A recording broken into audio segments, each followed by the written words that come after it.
അബുദാബിയിൽ സ്കൂളുകളിൽ പാഠ്യേതര പ്രവർത്തനങ്ങൾ നടത്തുന്നതിന് പ്രത്യേക അനുമതി നിർബന്ധമാക്കി. സ്കൂൾ അധികൃതർ നേരിട്ടും ഓൺലൈനായും നടത്തുന്നവയ്ക്കും മറ്റേതെങ്കിലും സംഘടനകളോ സ്ഥാപനങ്ങളോ സ്കൂളിൽ നടത്തുന്ന പരിപാടികൾക്കുമാണ് അനുമതി നിർബന്ധമാക്കുന്നത്.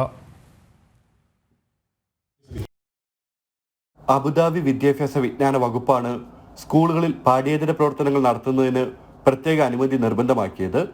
നേരിട്ടും ഓൺലൈനായി നടത്തുന്നവയ്ക്കും മറ്റേതെങ്കിലും സംഘടനകളോ സ്ഥാപനങ്ങളോ സ്കൂളിൽ നടത്തുന്ന പരിപാടികൾക്കും അനുമതി നിർബന്ധമാണെന്ന് അധികൃതർ വ്യക്തമാക്കി. സ്കൂളുകളുടെ ആഭിമുഖ്യത്തിൽ മറ്റു സ്ഥലങ്ങളിൽ സംഘടിപ്പിക്കുന്ന പരിപാടിക്കും അനുമതി എടുക്കണം. അവധി ദിവസങ്ങളിലാണെങ്കിലും പഠനമല്ലാതെ സ്കൂളിൽ നടത്താൻ ഉദ്ദേശിക്കുന്ന മറ്റേതൊരു പരിപാടിക്കും അടയ്ക്ക് അനുമതി വേണമെന്ന് അധികൃതർ ഓർമ്മിപ്പിച്ചു. സൗജന്യമായോ പ്രത്യേക ഫീസ് ഈടാക്കിയുള്ള കായിക പരിശീലനങ്ങൾക്കും അനുമതി വേണം. ഓരോ വർഷത്തിലും നടപ്പാക്കാൻ ഉദ്ദേശിക്കുന്ന പാഠ്യേതര പ്രവർത്തനങ്ങളുടെ പട്ടിക തയ്യാറാക്കി നേരത്തെ തന്നെ അടക്കിന്റെ അംഗീകാരം തേടണമെന്നാണ് പുതിയ നിയമം. ജനം, അബുദാബി.